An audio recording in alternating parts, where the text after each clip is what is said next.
Indonesia-Brazil Defense Cooperation Agreement. Our defense forces have already used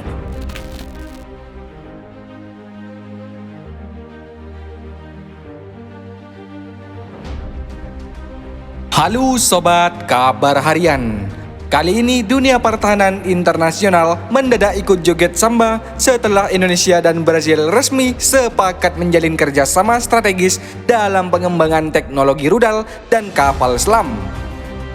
Kesepakatan ini diumumkan dengan penuh senyum diplomatik, jabat tangan erat, dan kemungkinan besar diakhiri dengan pertanyaan klasik. Ini makan dulu, apa tanda tangan dulu?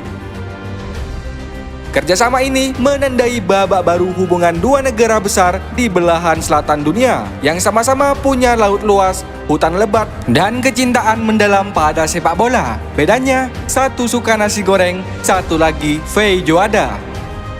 Dalam pertemuan tingkat tinggi yang berlangsung hangat, namun penuh istilah teknis yang bikin wartawan mengangguk-angguk tanpa benar-benar paham, kedua negara sepakat untuk mengembangkan teknologi rudal yang cepat, presisi, dan tidak nyasar ke grup WhatsApp keluarga, memperkuat riset kapal selam, dan bisa menyelam lama, senyap, dan tidak panik saat sinyal hilang.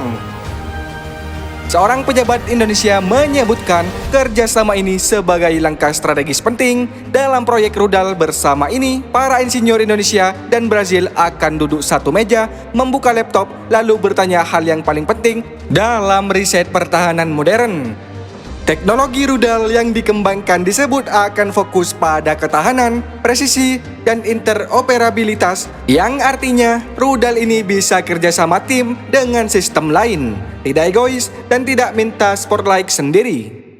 Sementara itu, pengembangan kapal selam menjadi sorotan utama. Kedua negara sama-sama punya wilayah laut luas dan penuh misteri, mulai dari ikan aneh sampai kapal yang katanya cuma hilang sebentar.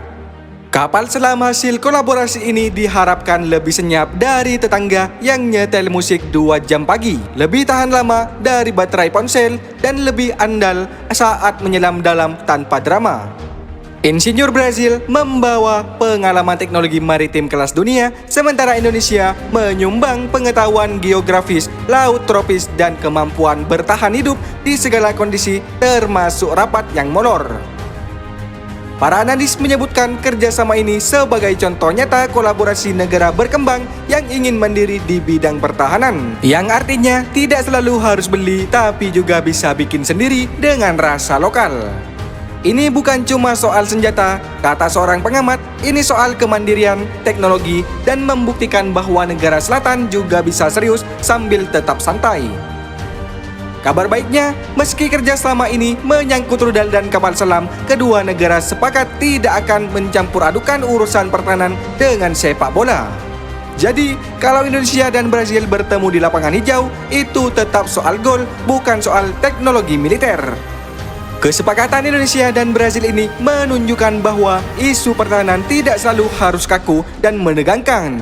Dengan pendekatan kolaboratif, penuh tawa diplomatik, dan visi jangka panjang, dua negara ini membuktikan bahwa teknologi tinggi bisa lahir dari persahabatan lintas benua.